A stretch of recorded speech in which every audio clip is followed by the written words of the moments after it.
कर्नाळा ग्रामपंचायतीचे उपसरपंच साबीर दळवी यांनी आपला कार्यकाळ पूर्ण केल्यानंतर आपल्या पदाचा राजीनामा दिला. या रिक्त झालेल्या जागेवर विद्याधर जोशी यांची उपसरपंचपदी बिनविरोध निवड करण्यात आली.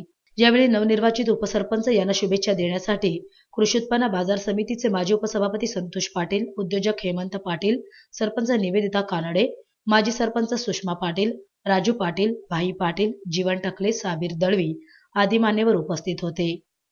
दरम्यान संतोष पाटील यांनी आपले मनोगत व्यक्त करताना नवनिर्वाचित उपसरपंच यांचे अभिनंदन केले. 29/3/2017 रोजी कर्नाळा ग्रामपंचायतच्या उपसरपंचपदी माननीय विद्याधर जोशी यांची बिनविरोध निवड झालेली आहे.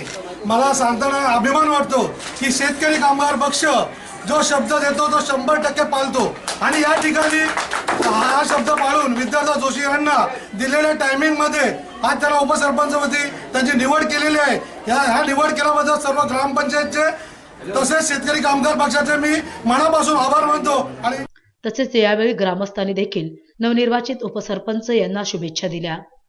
दरम्यान माननीय विवेक पाटील व युवा नेता ज्ञानेश्वर मोरे यांनी देखील नवनिर्वाचित उपसरपंच विद्याधर जोशी यांना पुढील वाटचालीसाठी शुभेच्छा दिल्या.